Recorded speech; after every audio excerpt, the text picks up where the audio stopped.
Welcome to Sheila ideas. இன்றைக்கி வீடியோவில் இப்போ உங்கள் வீட்டில் தோட்டம் இருக்குது அப்படின்னா தோட்டத்துக்கு நம்ம உரம் கொடுப்போம். இப்போ நீங்கள் புதுசாக தோட்டம் போட்டிருக்கீங்க அப்படின்னா உங்களால் உரம் உடனே ரெடி பண்ண முடியலை, இல்லை ஏற்கனவே செஞ்சு வச்ச உரம் தீர்ந்து போயிடுச்சு, அதனால் நம்ம இப்போ விதைக்க முடியாது அப்படின்னு சொல்லி நீங்கள் விதைப்பை தள்ளி போட வேண்டியதில்லை. இப்போ எனக்கும் கூட என் வீட்டு தோட்டத்தில் இந்த மாதிரி பிரச்சனை வந்தது.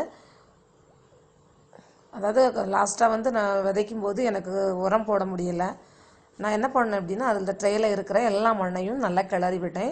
இது கொஞ்சம் பெரிய ட்ரேயாக இருக்குனால எடுத்து நம்ம தட்டியெல்லாம் இது பண்ண முடியாது. நான் அதிலேயே மண் வெட்டி வச்சு நல்லா கிளறி விட்டேன்.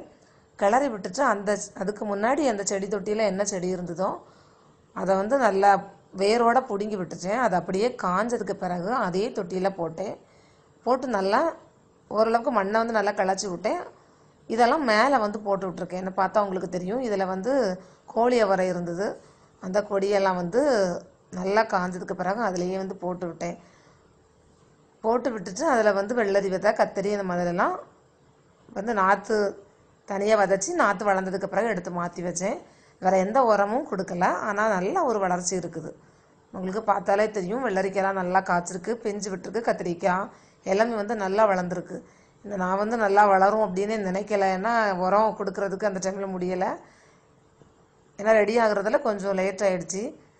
அதனால் உரம் கொடுக்காட்டாலும் சரி இதையும் வேஸ்ட் பண்ணணும்னு சொல்லி அதை கட் பண்ணி போட்டேன். ரொம்ப நல்லாவே விளைச்சல் இருக்குது. வெள்ளரி கொடியும் நல்லாவே பிஞ்சு வச்சு நல்லா வருது. உங்கள் வீட்லேயும் கூட இந்த மாதிரி உரம் கொடுக்க முடியலை அப்படிங்கிற சிச்சுவேஷன் இருந்தது அப்படின்னா இந்த மாதிரி மண்ணை நீங்கள் சின்ன பாட்டில் வச்சுருக்கீங்கன்னா மண்ணை முழுசாக தட்டி நல்லா அடியில் இருக்கிற மண் மேலே வர மாதிரி கிளறி விடுங்க. ஓரளவுக்கு பெரிய தொட்டியாக இருந்தால் ஓகே, இல்லைன்னா மண் கொஞ்சம் ஃப்ரெஷ்ஷாக இருக்கிறது நல்லது. இது கொஞ்சம் பெரியதாக இருக்கிறதுனால நான் மண்ணை கிளறி விட்டேன். சின்ன தொட்டியாக இருந்தது அப்படின்னா நீங்கள் ஃப்ரெஷ்ஷாக மண் போடுறது நல்லது. இந்த மாதிரி ஏற்கனவே இருக்கிற செடிகளை காய வச்சு சின்ன தொட்டி அப்படின்னா நீங்கள் பொடிசாக கட் பண்ணி போடுங்க. அது ஈஸியாக மக்கி உங்களுக்கு உரமாகும். நல்ல ஒரு வளர்ச்சியும் எடுக்கலாம். நீங்கள் ட்ரை பண்ணி பாருங்கள். ஓகே, தேங்க்யூ விவாஸ்.